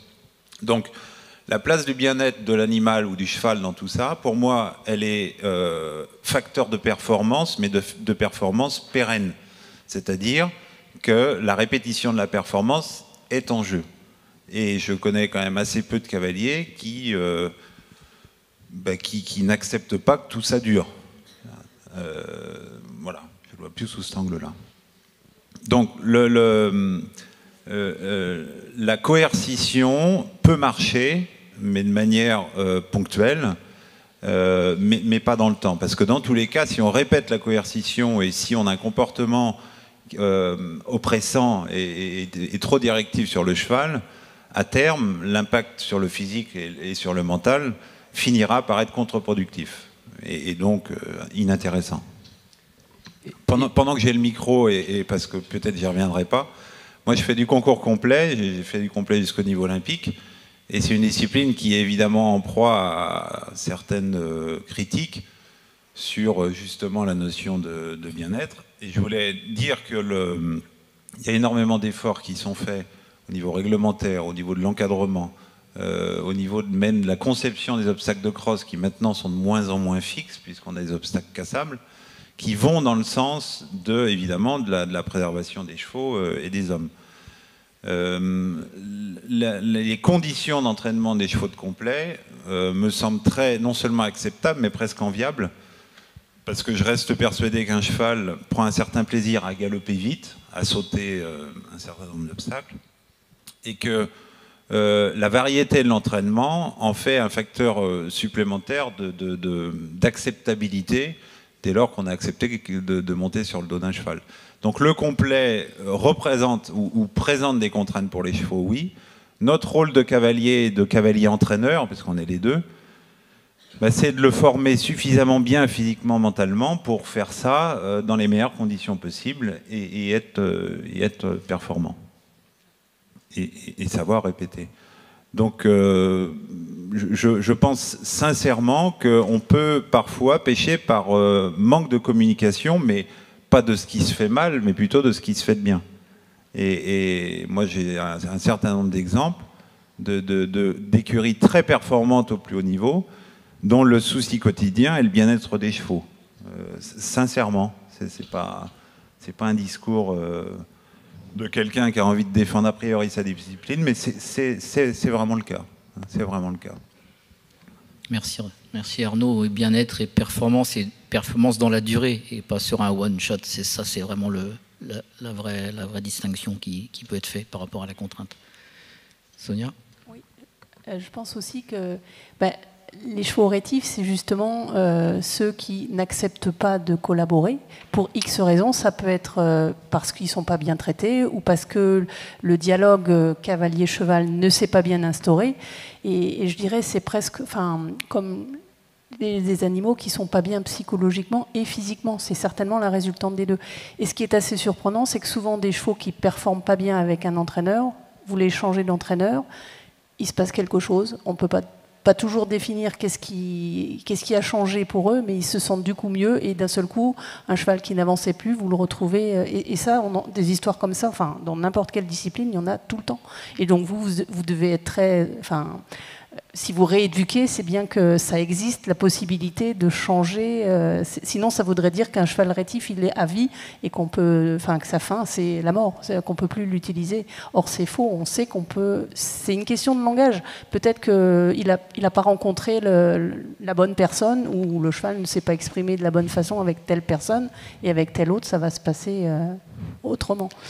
Voilà. Ou une mauvaise prise en charge de la douleur. Je me permets juste d'ajouter cet élément qui paraît majeur. En tant que soignant, la mauvaise prise en charge de la douleur est pour moi la cause principale de ce qu'on appelle syndrome rétivité, au sens large.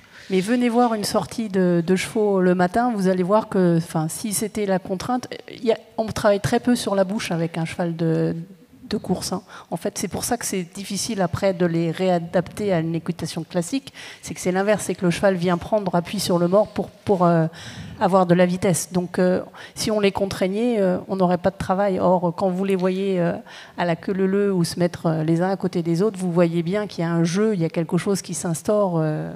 Il faut venir voir. Ça ne s'explique pas forcément avec des mots.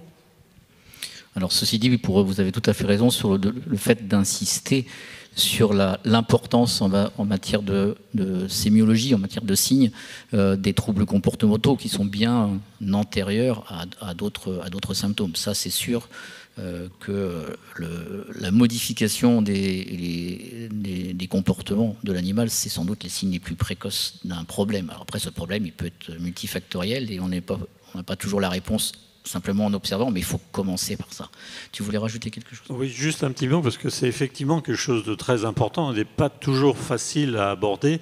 Et nous, dans la phase d'apprentissage des jeunes chevaux, on y est sensible, mais on n'est pas chez eux dans le travail quotidien.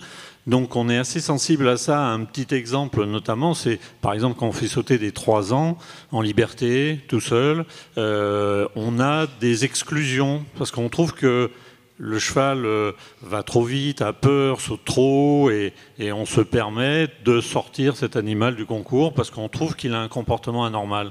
Et ça, c'est quelque chose qui est vraiment important pour nous. C'est un peu difficile à appréhender avec précision parce qu'on est sur des jeunes chevaux qui sont juste au début, mais pour nous c'est important, donc on essaye de mettre des règles pour limiter au maximum ces préparations excessives et cette utilisation excessive des jeunes chevaux pour qu'ils aient le temps ou de se réorienter ailleurs, parce qu'ils n'ont pas tous besoin de sauter, ou de progresser plus lentement et de la meilleure façon. Mais c'est une problématique importante, je suis d'accord. Je peux ajouter quelque chose ? Oui, bien sûr. Du coup, j'entends vraiment ce que vous évoquez, etc. En fait, d'ailleurs, j'ai fait partie du circuit jeune poney, j'en fais toujours plus ou moins partie. Mais justement, ce que je déplore, en fait, c'est le manque de connaissances de manière globale des gens et le manque de bonne lecture, en fait, du cheval. Souvent, on a des interprétations qui sont trop mauvaises, en fait, encore, et qui mènent à des conclusions, par exemple, ah, il adore sauter, alors que, en fait, le cheval est en fuite freinée.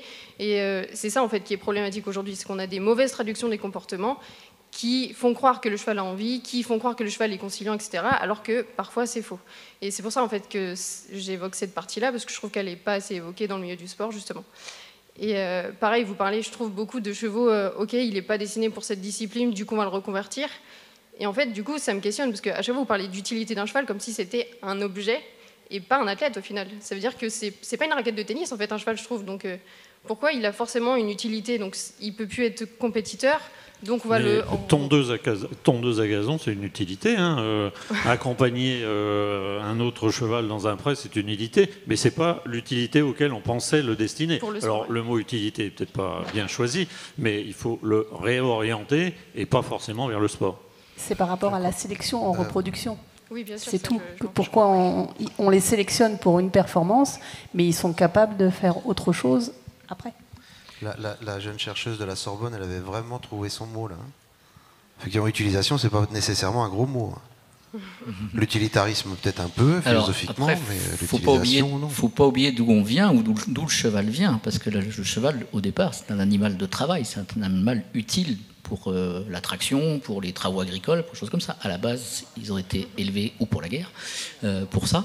Et la disparition, on peut le dire à la limite par l'apparition de la traction mécanique, fait que les chevaux sont devenus des animaux uniquement destinés au sport, mais à l'origine, ce sont des animaux d'utilité. Donc c'est pour ça que alors c'est peut-être que cette sémantique-là choque, parce que mais je suis d'accord avec vous, c'est pas une raquette de tennis, mais une raquette de tennis, elle a aussi son utilité. Et un humain a son utilité, et une relation homme animal, ça a son utilité. C'est pas un gros mot, quoi, en soi. Je crois que Guillaume voulait rajouter quelque chose tout à fait. Pardon. Je peux dire une phrase avant, Guillaume, là ? Oui, vas-y. Merci, excuse-moi. C'est la hiérarchie de l'IFCE, ça. Vous l'interprétez comme vous voulez. J'ai posé la question à Guillaume, il peut me dire non, il le sait d'ailleurs. Non, pardon. Je crois que l'inscription dans le temps, elle est vraiment fondamentale. Et en vous entendant, effectivement, l'ignorance, c'est pas l'absence de savoir, c'est l'illusion de savoir. C'est vachement différent. Bon, première chose. Deuxième chose, il y a un mot qu'on n'emploie jamais, et pourtant qui est aussi vieux que motivation, c'est volition. Je ne sais pas si vous avez déjà entendu parler de ça. La volition, c'est en fait... La motivation, c'est ce qui permet de faire le premier pas, la volition, c'est ce qui permet tous les pas d'après. Et c'est là où je rejoins vraiment les propos d'Arnaud, et à l'instant, c'est-à-dire que la volition, ça consiste à 3 choses, l'engagement, le désir et la joie. Maintenir l'engagement, alimenter le désir et nourrir la joie. En fait, c'est Spinoza qui disait, c'est comme ça qu'on a une passion joyeuse, parce qu'on augmente notre puissance d'agir. Sinon, on est dans une passion triste, qui diminue notre puissance d'agir. Et donc la posture, finalement, c'est une posture d'intégration, de considération du collaborateur, du partenaire de la performance.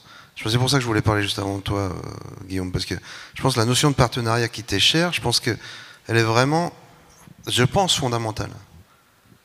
Et c'est un rapport de contrat avec la pesée du coût-bénéfice, etc. Pardon, Guillaume, je t'ai peut-être pris ton mot. Non, c'est exactement ça. C'est-à-dire que tout à l'heure, quand on entendait Nicolas, il disait, moi je me lève le matin, je vis avec mes chevaux. Donc on est bien sur une logique de partenariat. Et le cheval, c'est un partenaire de la performance. Et pour moi, la performance au sens large, c'est-à-dire qu'on a la performance sportive, on a la performance au travail, on a la performance dans l'échange, mais c'est bien une vie, un partenaire de travail. Et c'est pour ça que je pense qu'il faut qu'on arrête de parler de bien-être, mais qu'on parle de co-travail avec un équidé.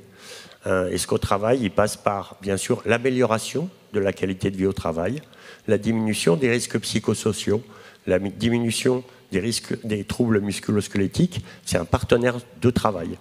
Donc on n'a pas encore de CHSCT pour les chevaux, mais je pense qu'on peut y arriver. Et aujourd'hui, on a 2 choses, c'est-à-dire qu'on a d'un côté des gens qui vont vivre avec les chevaux et qui vont avoir une volonté de partenariat avec les chevaux. D'un autre côté, on va avoir des consommateurs. Et quand on parlait de « j'ai besoin d'un cheval qui soit rapidement performant », là, on n'est pas dans le partenariat, on est dans la consommation, parce que c'est un produit qu'on veut vendre. Et je pense qu'il faut vraiment qu'on accompagne les gens pour avoir un partenariat de long terme. Tout à l'heure, Arnaud parlait quand le travail qu'il a fait avec Coriano ou Thibaut avec King, c'est des chevaux qui étaient performants encore à 17, 18 ans. Donc on est bien sur quelque chose de long terme qui se construit dans le temps avec un partenaire de travail et un partenaire de la performance. Je pense qu'on ne peut pas opposer le cavalier qui a envie de performer. Sur le long terme, c'est obligatoirement quelque chose qui se fait avec le cheval et pas contre le cheval. Et je pense qu'il y a une phase d'éducation qu'il faut faire également auprès des équitants, c'est-à-dire qui sont des consommateurs, et leur dire arrêtez d'être des consommateurs, mais soyez vers un apprentissage du partenariat avec le cheval. Considérant qu'on leur donne le luxe d'avoir le temps d'être partenaires, soit dit en passant. Alors des réactions ou des questions dans la salle, oui. Alors, du coup, je rebondis un petit peu parce que depuis tout à l'heure, je me présente Eva Budzinski, dirigeante et formatrice pro. Du coup, il y a un aspect qui, pour moi, me semble essentiel, c'est, et on l'a soulevé en Ile-de-France il n'y a pas longtemps, c'est aussi la formation de nos professionnels qui, eux, transmettent aux plus jeunes et aux adultes aujourd'hui, ce qui est mon cas, ce qu'est un cheval. Et ça, c'est souvent oublié dans le cadre de la formation professionnelle, et on en parle beaucoup entre nous actuellement sur le développement de projets équestres innovants. On peut appeler ça comme on veut. En l'occurrence, j'ai la chance d'échanger sur l'écurie active en ce moment, puisque c'est quelque chose qu'on a monté avec ma collègue à ma gauche. Voilà. Et c'est quelque chose qu'on adore transmettre, mais qu'on n'arrive pas encore à transmettre à nos élèves en formation, qui eux-mêmes formeront les cavaliers de demain.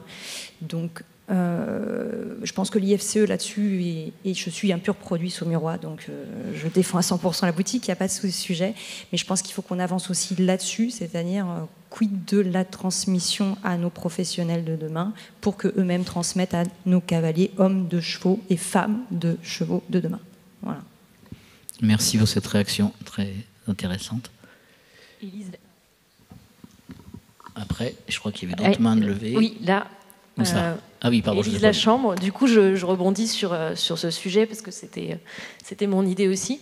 Je pense qu'effectivement, quand on parle de persuasion d'un cheval qui va sauter 1m60 ou d'un cheval qui va s'envoyer un cross juste monstrueux, bah oui, là, forcément, on est obligé de faire corps avec lui. Après, quand on se déplace quand même sur des événements amateur, où on voit quand même une grosse différence en termes de gestion du cheval, de gestion de ce partenariat. Et effectivement, je rebondis sur cette problématique peut-être d'anthropomorphisme qui vient altérer notre analyse de la situation et qui peut générer du coup plein de petites actions qui mènent finalement à de la maltraitance passive. Et quand on s'en rend compte, moi j'en ai fait partie, j'étais coachée par des systèmes classiques avec des performances à mon niveau, où maintenant je me rends compte de toutes les erreurs que j'ai faites sur tout le parcours de formation de mon cheval. Ça a fait des dégâts sur moi, sur mon cheval, et je regrette de ne pas avoir été mieux accompagnée en tant que cavalière amateur, et j'avais envie de bien faire, et pourtant j'ai fait plein d'erreurs. Et ça, je pense qu'on a vraiment un rôle d'accompagnement. Alors ça peut passer au travers des structures, mais si la structure ne le fait pas, faut trouver d'autres relais pour que finalement le consommateur amène les structures à se transformer et à se poser les bonnes questions, quoi. Outre la performance économique. Juste pour rebondir là-dessus, moi quand je reçois des groupes d'élèves chaque année, j'aime bien leur poser la question de savoir qu'est-ce qui les ont attirés à faire de l'équitation. Est-ce que c'est le côté animal, est-ce qu'ils ont été attirés en premier lieu par l'animal, ou c'est vraiment le côté purement technique de la sensation de glisse sur un cheval et technique. Et souvent dans les réponses que j'ai, on s'aperçoit beaucoup que les gens qui ont été attirés en priorité par le côté animal, on développe un côté sensoriel, donc justement où là on parle plus de coopération parce qu'on est vraiment dans un échange entre son cheval et le cavalier, plus que ceux qui cherchent vraiment à du coup être un peu plus dans la consommation, et c'est-à-dire chercher à faire du sport comme si on pouvait monter sur un vélo ou sur une moto. Et bien évidemment que en tant que référent de corps enseignant, bien évidemment qu'on essaye un maximum de mettre en évidence cette partie animale qu'il faut respecter et cultiver pour avoir une base le plus sain possible pour les chevaux, quoi. Et c'est vrai que c'est assez marrant de voir les... Et sans même, on pourrait même, si on les laisse évoluer, on pourrait même définir ceux qui ont été d'abord attirés par l'animal et d'autres par le sport. Alors, dans leur conception de l'équitation, dans leur façon de faire. Moi, je pense... Ça fonctionne, ouais. Je pense que j'étais attirée par l'animal, mais en fait, on rentre dans des systèmes après qui sont où on se laisse embarquer. Et oui, on se laisse embarquer, et même si moi j'avais un mal-être que j'identifie maintenant, parce que j'étais pas en cohérence avec la philosophie, et pourtant on nous dit pour arriver là, il faut que tu fasses ça. Et pourtant, j'ai jamais été maltraitante avec mes chevaux, mais j'étais pas consciente de certains indicateurs de mal-être physique, psychologique. Et c'est dommage parce qu'on casse des chevaux par méconnaissance, sans forcément être violent et oui, ça, c'est évident. Plein de petites actions qui ne sont pas adaptées parce qu'on fait de l'anthropomorphisme, parce qu'on a un manque de connaissances. Et souvent sur des structures qui sont, je ne sais pas si c'était votre cas, mais un peu isolées. En tout cas, c'est vrai qu'ici, quand on a la chance de... Non, j'étais dans des grosses structures, des grosses structures. Qui emmènent des gens dans du haut niveau, entre guillemets. Parce que la chance qu'on a ici, quand même, dans notre institution, c'est de pouvoir justement avoir une multiplicité d'avis différents, d'avoir des références comme Arnaud est là aujourd'hui, enfin voilà, et dans tous les domaines variés. Et ça, le multidisciplinaire, je pense, joue exactement. Beaucoup. Et effectivement, même dans des grosses structures, on est souvent orienté CSO. Exactement. Et c'est la richesse, je pense aussi, du complet, c'est qu'on est obligé d'aborder tous ces questionnements pour performer. Mais en tout cas, il y a une forme d'échange qui se crée, et puis aussi un devoir des anciens de transmission vers les plus jeunes, même au sein par exemple, des écuyers. C'est-à-dire qu'il y a un devoir là-dessus de transmission, de respecter certaines règles, certaines valeurs, qui est effective. Et c'est vrai que quand, dans un public où on peut se retrouver des fois un petit peu isolé dans des structures, comme vous dites, on a notre vision, nos références, et qui deviennent quasiment le pied central de notre fonctionnement. Et en fait, je pense que la priorité, pour finir là-dessus, c'est vraiment l'échange, pouvoir communiquer. Je crois que, pardon, je réagis parce que vous parlez de formation initiale, etc. Mais en quoi les connaissances, elle est vitalisée, elle est vivante? Parce qu'en fait, il y a plein de gens qui, une fois qu'ils sont formés, ils fossilisent un savoir et ils le transmettent de manière inchangée, quoi. Donc c'est des savoirs fossiles. Et comment on vitalise les savoirs, en fait? Et c'est ça, il y a une question comme ça à se poser, c'est-à-dire que bien sûr, le contenu change. Mais comment on fait en sorte qu'il soit vivant? Et ce qu'on échange, là, ce que vous échangez, c'est des savoirs tacites. C'est des savoirs qui se construisent par le faire, en vivant ensemble avec d'autres, qui sont nourris par des connaissances explicites, scientifiques, etc., dont là, c'est le parangon, et c'est magnifique, la quantité d'intelligence qu'il y a dans ces 3 jours. Mais en fait, là où on va jusqu'à la personne qui agit, ça me fait penser à la médecine. La médecine, il y a une recherche clinique de médecine. Pourquoi ? Parce que c'est un comportement aussi, et c'est pas seulement des savoirs. Et je crois que les vétérinaires, vous êtes aussi engagés là-dedans. C'est-à-dire, on est en permanence en train de s'interroger sur est-ce que ma pratique actuelle, elle est avec tous les savoirs qui sont en train de se transformer. Les savoirs sont vivants. Un trouveur, ça n'existe pas. Un chercheur qui vous dit qu'il est trouveur, c'est un escroc. La connaissance se transforme en permanence. Et donc du coup, et ça, les entraîneurs, très souvent, en tout cas dans le sport, ils ont du mal à s'y mettre. Parce qu'ils se disent, bon, je tiens à mon savoir parce que je ne suis pas certain de mon savoir, donc c'est mon petit trésor à moi. Et je n'ai pas envie d'aller le réinterroger parce que, oulala, déjà que je ne suis pas certain, sûr. En plus, je vais avoir l'impression de ne pas savoir. Et en plus, je vais devoir retourner à l'école, puis hein.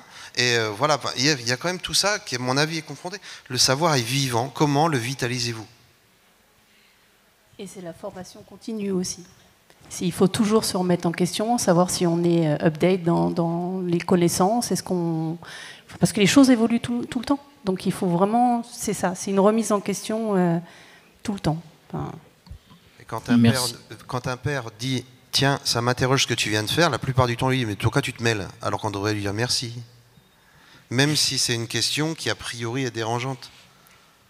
Mais vaut mieux, on n'obtient jamais de réponse quand on ne pose pas de questions, hein, il me semble. Alors du coup, je veux bien poser une question dérangeante. Alors, je rebondis. Martine Sberger, CNRS Rennes. Ah, bonjour Martine. Voilà, je rebondissais sur un certain nombre de choses qui ont été dites. Le travail, c'est pas la vraie question. Il y a du bon et du mauvais travail, et effectivement, on voit les conséquences sur le cheval sans aucun problème. Deuxièmement, on le voit à tous les niveaux, c'est-à-dire qu'on est tous convaincus qu'on fait ce qu'il y a de mieux, et on sait aussi que l'enfer est pavé de bonnes intentions, donc avec la meilleure volonté du monde, on peut parfaitement se tromper, hein, donc on constate ça aussi. Et je voulais rebondir sur le fait qu'on disait qu'en complet, il y avait des grands performeurs qui prônaient le bien-être du cheval, et ces grands performeurs, effectivement, on en entend parler. Et il y en a quand même un certain nombre qui prônent justement l'hébergement extérieur de façon à ce que le cheval aussi puisse marcher tous les jours en dehors des séances d'entraînement, etc. Ce qui m'interroge, c'est que, par exemple, on avait fait une étude ici à Saumur, on montrait que c'était pas un problème de sortir les chevaux de sport en paddock et qu'au contraire, ça améliorait beaucoup le bien-être.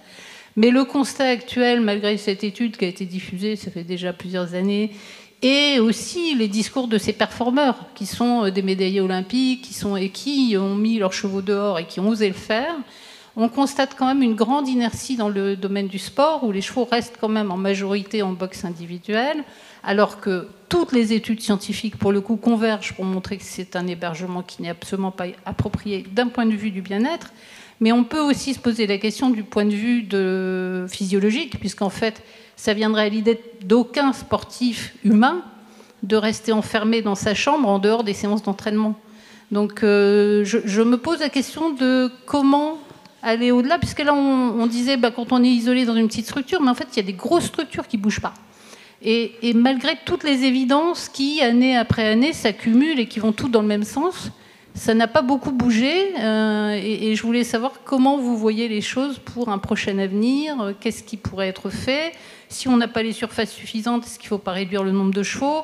Il y a des vraies questions qui se posent, et je trouve que le monde du sport s'en est pas encore vraiment suffisamment emparé, en tout cas au goût de moi-même, mais probablement des chevaux aussi. Merci Martine. Oui. Moi, je ne suis pas tout à fait d'accord. Alors, en tant que praticien, j'ai beaucoup de petits centres et je trouve qu'on progresse. Ce que je disais tout à l'heure, il faut progresser et les gens progressent. On a fait des paddocks là où il n'y en avait pas, on les sort au paddock là où on ne les sortait pas, on essaye de les mettre au prêt quand on peut. Alors, il y a énormément de choses à faire et peut-être dans la maison aussi, mais je crois qu'on va dans le bon sens et ça, c'est le côté positif. C'est-à-dire que les gens ont pris conscience. Après, il y a un côté économique énorme à pouvoir surmonter parce qu'il y a des structures de ville, c'est vraiment compliqué. Donc il va peut-être falloir les fermer et les déplacer, mais ça représente un désinvestissement énorme que les villes ne sont pas prêtes toujours à faire. Mais par contre, je trouve que cette sensibilité-là, elle existe et qu'il y a un vrai progrès. Trop lent, sans doute, pour le cheval, mais il y a quand même un progrès. Je suis d'accord, mais moins dans le. Alors, je suis d'accord sur tout ce qui est centre équestre, etc. Là, je suis complètement d'accord, ça bouge. Par contre, le monde, là, je parlais vraiment du monde du sport, sachant que c'est peut-être le monde où on a le plus besoin que les chevaux puissent marcher en dehors des séances d'entraînement pour des raisons simplement sportives. Voilà, c'était plutôt à cette facette-là que je m'adressais. Non, là, j'aurais tendance à te répondre que la pédagogie, c'est long et que ça demande de la persévérance. Ces journées-là montrent déjà que tout secteur confondu, la prise de conscience, elle est réelle. Quand on parle de bien-être quasiment à toutes les conférences aujourd'hui. Donc ça, c'est sûr. Moi aussi, je trouve qu'on progresse. Tout à l'heure, je ne sais plus, quelqu'un disait, dans le milieu des amateurs, il y a de l'ignorance. Oui, il y a des évolutions réglementaires, il y a les certificats d'engagement qui ont été mis en place, des choses comme ça. Ça prend un petit peu du temps pour qu'il soit efficient, mais je trouve qu'on va quand même plutôt dans le bon sens, et en tout cas on y travaille. Enfin, voilà, je crois que le moteur de tout ça, c'est l'échange, comme on vient de l'avoir là, cet échange constructif, respectueux et utile, les expériences, de tous les types d'expériences, quels que soient les niveaux et les disciplines, et puis la connaissance. Je crois qu'il y a, je ne me souviens plus de l'auteur, mais il y a une citation qui dit que le philosophe réfléchit, le scientifique doute et l'ignorant affirme. Donc tant qu'on doute et qu'on réfléchit, on va dans le bon sens. Alors aussi pour rebondir sur votre question, les grosses instances évidemment elles ont un peu plus de mal à bouger parce que ça représente plus de volume, donc, mais je vous assure que ça bouge, notamment au sein de notre institution. Il y a une dizaine d'années il n'y avait aucun paddock, là maintenant il y en a quand même plusieurs. Il y a des investissements aussi qui sont faits sur des marcheurs, des tapis de marche. Alors évidemment ça remplace pas la liberté du pré ou du paddock, mais c'est aussi une bonne alternative pour la récupération ou pour l'entraînement. Et pour vous donner aussi mon expérience, je pense qu'il faut aussi prendre en compte l'individualité de chaque cheval.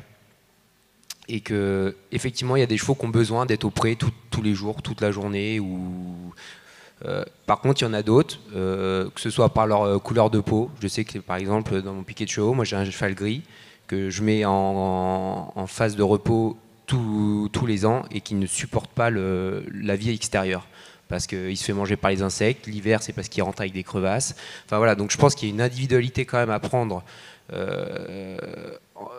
en compte de chaque cheval, même si effectivement la majorité des chevaux, on aurait envie de les voir galoper dans les prés. Quand il fait 30 degrés comme aujourd'hui, je suis pas sûr qu'un cheval en plein soleil, sans abri ou juste un bac d'eau, il soit plus heureux qu'un cheval en boxe qui aura été douché 2 fois, éventuellement avec des écuries fraîches. Voilà. Donc ça, c'est quand même une notion, encore une fois, qui est propre à chacun. Ça, c'est nous qui disons effectivement le cheval doit être au pré. Ce qu'on sait, c'est que scientifiquement parlant, le cheval doit marcher, parce que c'est un animal qui parcourt entre 20 et 30 km par jour. Mais comment on le fait et à partir de quel moment on le fait, quand il est mis dans un domaine sportif, notamment dans le contrôle de la récupération ou de l'entraînement, voilà, je pense vraiment qu'il faut faire attention quand même à l'individualité de chaque cheval. Oui, on est d'accord, mais bon, là je faisais appel à des données scientifiques quantifiées, dont celles qu'on a obtenues ici, puisque c'est nous qui avons été à l'origine de la construction des paddocks. Ouais. Et c'est statistique, c'est-à-dire qu'effectivement il y a de la variabilité individuelle, ce qui ne veut pas dire que votre cheval gris, il n'y a pas des moments où il pourrait sortir quand même. Mais globalement, statistiquement, les résultats ils étaient massifs, c'est-à-dire que pour tous les chevaux de sport qui ont eu l'opportunité de sortir, tous les indicateurs de bien-être se sont améliorés. On a aussi des données scientifiques qui montrent qu'un marcheur, c'est même quelque chose que le cheval peut éviter quand on lui donne le choix. Donc c'est pas du tout la même chose, mais ça me pose aussi... voilà, c'est à quelle vitesse est-ce qu'on va enfin peut-être donner cette opportunité. Je parle même pas de près, hein, je parle de paddock comme on avait fait ici, avec un coin avec du foin, voilà, mais qui permet à l'animal au moins d'avoir un peu de mouvement libre. Et qui, là, visiblement, enfin, scientifiquement, on a les données. Hein, c'est pas des a priori, c'est pas des croyances. Voilà. Alors, on est toujours en question, on est bien d'accord. On ne sait pas combien de temps serait nécessaire. On ne sait pas si, par exemple, il ne faudrait pas les sortir la nuit quand il fait chaud le jour. Il y a plein de choses comme ça qui pourraient être aménagées. Mais le fait est que tout va dans le même sens scientifiquement. Et là, on n'est plus dans les croyances. Le cheval, il a besoin de ce mouvement libre en sus. Souvent, on nous répond... en fait, le cheval, il sort tous les jours parce qu'il travaille. C'est pas du tout la même chose. Mais c'est pour ça que je faisais appel à la performance humaine. C'est-à-dire qu'un sportif humain, il va continuer de marcher quand même en dehors de ses séances d'entraînement. Et du coup, je soulevais la question en termes de... Voilà, je pense que c'est... Et je pense que ça évolue quand même. Alors effectivement, peut-être pas assez rapidement que ça le devrait, mais ça évolue. Enfin, en tout cas... Oui, dans les courses aussi. Puisque chez les trotteurs, c'est quasiment maintenant la norme que les chevaux passent l'après-midi ou la journée dans des paddocks. Chez les galopeurs, ça vient, puisque quand on va dans certains centres d'entraînement, quand il y a la place, il y a déjà des paddocks, et même, moi j'en connais pas mal. Après, vous savez bien que quand on est en ville, je veux dire, la pression du mètre carré et le coût, par exemple, à Chantilly, c'est compliqué. Donc quand ils ont des grandes cours, ils essayent, ils aménagent, mais quand ils peuvent pas, à ce moment-là, les chevaux vont faire des séjours à la campagne régulièrement. Mais c'est quelque chose qui est pris en compte et après on essaye d'adapter en fonction des contraintes aussi. Il y a des contraintes qu'on ne peut pas changer pour le moment, donc on adapte. Alors merci pour la qualité de ces échanges. Je ne sais pas si on a le temps, à mon avis, on est un petit peu. Allez, encore une petite question, là, si vous voulez, madame. Oui, merci. Donc Marie-Valentine Glica, moi je travaille en nutrition animale, donc je suis un petit peu loin de mon sujet, même si je pense que l'alimentation est quand même un vrai facteur de bien-être du cheval. Je me pose moi une question qui est vraiment une question ouverte, c'est quid de la rentabilité finalement de cette notion de bien-être. Et je trouvais intéressant l'intervention sur, vous montez une écurie active. Est-ce que par rapport à des systèmes classiques, on est capable de prouver une rentabilité, je ne parle pas au sens capitalistique, mais une économie viable du bien-être ? Bien, ça rejoint ce qu'on disait tout à l'heure sur le One Welfare, c'est-à-dire qu'en fait, il y a les contraintes foncières, comme vient de le dire Sonia, il y a les contraintes économiques, évidemment, c'est-à-dire qu'on ne peut pas... La mise en œuvre de normes de bien-être animal qui serait un non-sens économique, c'est, même si ça ne peut être qu'un vœu pieux, ça ne peut pas marcher. Donc c'est aussi peut-être pour ça qu'il y a du temps qui passe, et trop lentement au goût de beaucoup, pour la mise en place la mise en application des connaissances acquises. Mais encore une fois, je reste peut-être d'un naturel trop optimiste, mais je trouve qu'on va quand même globalement dans le bon sens. Et dans votre domaine de la nutrition, là, s'il y a bien un domaine où on a bien progressé, je trouve, moi en tant que soignant, je passe beaucoup moins de traitements d'ulcères qu'avant. Donc c'est que ça doit aller mieux quand même en point de vue. Voilà. J'aimerais bien... En fait, s'il y avait j'ai envie de proposer une formule de fin. C'est une bonne idée, je te laisse la main. J'aime bien le philosophe Paul Ricoeur quand il parle de la visée éthique. Il y a une formule assez simple, il dit c'est le souhait d'une vie bonne avec et pour les autres dans des institutions justes. Et finalement, l'éthique, là, est-ce que ce ne serait pas le souhait d'une vie bonne pour le cheval avec et pour le cheval dans des institutions justes. Et c'est une visée, bien entendu. Alors oui, c'est vrai qu'on se hâte lentement dans l'institution parfois. Mais je vous assure qu'on se hâte. C'est lent, mais on se hâte. J'aurais pas fait mieux comme phrase de conclusion, je te remercie. Et merci à vous tous dans la salle pour ces échanges.